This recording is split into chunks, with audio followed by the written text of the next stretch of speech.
Hello, you're back with Beatle, back on Archero 2. Today we are going through the Gold Cave. This was what I unlocked in my last video. I have just completed difficulty 1, as I saw that the recommended battle power was 1200 and I'm way over that, so I didn't want a boring video and just sort of to see what it was.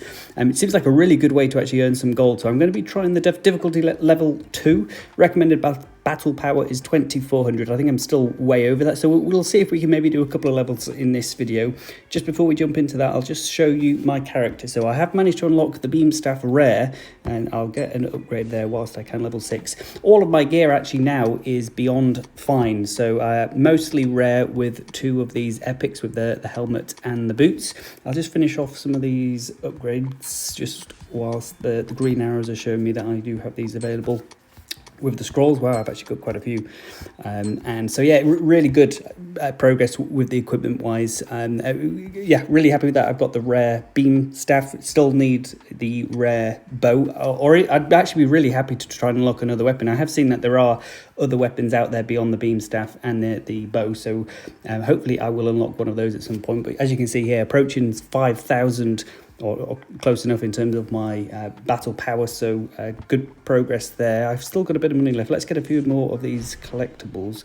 Wow, an epic ultimate dodge plus 2%. Better than nothing. I suppose these are just sort of small things to help make some progress. Vigor leveled up, max HP plus 150, quite like that one.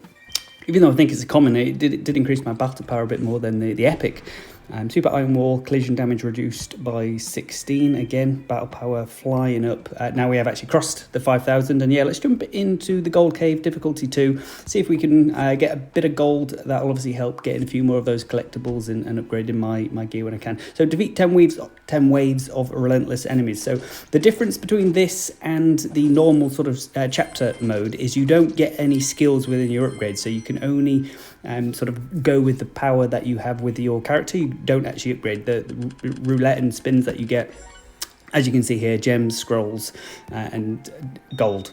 That's pretty much it. So the idea of this is not to upgrade your skills, but just the power of your character. So that's why I think it's really important that you before doing these you do at least match what the recommended battle power is, or I think that you would struggle. But I think it's a really good place to try and get some resources from what I've seen. You just need to make sure that you are strong enough to do it. You're taking a few hits there, so hopefully I can find a heart. I'm pretty sure there are still hearts that can drop in this game mode, or at least I'm hoping so. But I'll try and focus, I suppose, a bit more on trying to dodge some of the bullets, but obviously not having sprites or any of the attacks that can do it for you. I'm having to rely on my own guy with his beam staffs. Roulette here, let's see what we get. A bit of extra gold, only 420. Maybe you do get more as you sort of level up within the Gold Cave. There is the boss here as well. Obviously I've doing so much damage, that's mental. Obviously I am having myself to do the firing. I don't have sprites or anything like that, so I can't believe how quickly I killed that boss. That was already finished. Wow, okay. Epic roulette. I don't think I've ever seen that before. 840. Yeah, wow, okay. What's that? About 2,500 gold. A couple of gems and a couple of scrolls. Not too bad. Within a few minutes as well.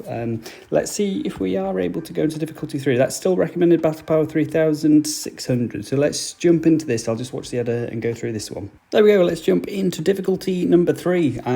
Obviously keeping all the same gear and things. What I've got now is the strongest my character can be. I think after this one, so I am still way above the 3,600. Obviously I'm 5,000. So I think after this one, it might jump up to around the 5,000 mark. So we'll have to see if we're still strong enough to do that. Maybe I just need to play a little better to try and dodge some of the attacks. But I don't think it's actually too difficult. I think I prefer the arrow or the bow and arrow as opposed to the beam staff on this. I think when you're the one that you're sort of reliant on doing the damage as opposed to anything else. The bow, I think, is just better on single enemies. At least that's what I find. I can't believe I just ran straight into that. Nice that there is a little roulette break in between pretty much every round, so we'll get a bit of extra gold there. On to wave 5. I guess it's still not really too difficult, but I think having the extra gold and you're able to sort of buy those collectibles to add your battle power is really beneficial. Next roulette. What do we get here? Just fine scrolls. It'd be nice to get some of those epics, but not really our look at the moment. Yeah, hoping to continue on in the chapter mode as well. It'd be good to unlock some new characters and that sort of thing. I think we've just got this roulette, then the boss, and then we're pretty much done. So pretty easy. Finally, an epic 1,300. That's such a difference. That makes it so much more worthwhile. See if the boss goes down really easy again. The last one went down really quick. The health seems to be a lot lower than on the chapter modes, which I guess makes sense. Obviously not getting any skills as part of an upgrade. So even though I am taking a bit of damage, I don't think I'm actually playing this well at all, but still managing to pretty much easily do this every time. There he goes, and we'll get on the epic roulette. Can we get, how much is 2,600? That's such a difference than the greens. I think I prefer that even than the scrolls. So I don't know if I managed to stop that. I think that just stopped where I clicked coincidentally, as opposed to me stopping it there, but I will definitely take the 2,640 gold. So yeah, 5,600 in this one. So absolutely, as soon as I moved up the difficulty, what was it, 2,500 on the first one, and then 5,600 here. So yeah, that's scaling up really nicely. Let's see what the daily chances used up. I cannot do any more even with an ad. So maybe we'll do that in the next one. This might just be a quick video, and I'll then do some Breeze Prairie in the next video, and then we'll maybe jump back into the Gold Cave to see what we can do. I'll just collect all of these and see if I've got any other upgrades I can do to end this video off. What's this, a key? There's just so many places that you can actually find different rewards. It's always got to make sure you're getting them all. What can I upgrade here? My weapon, finally. What's this, going to level 7? Attack power goes up a little bit more. Only 40 additional battle power, but I suppose every little helps. Does this go up 40 as well? Yeah, so every upgrade seems to upgrade your power by 40. That one 39 for some reason. But I think it definitely all does add up, and we have actually got a bit of extra gold for one last talent card. Swift Wind, attack speed plus 1%, move speed plus 1%. That's good, I suppose. You need a few of them to make a difference, but yeah, 32 as opposed to 40 for upgrading the gear. But yeah, a few more of those, that would be really handy. It's better than some of the other ones that I've got where it's sort of 1% crit chance and that sort of thing. Didn't really like that one, but yeah, there we go. That is what the Gold Cave is. Really nice place to try and earn a bit of extra gold and some of the other resources. But yeah, we'll jump into Breeze Prairie on the next one. But if you got this far, appreciate it. Please consider subscribing. Catch you in the next one.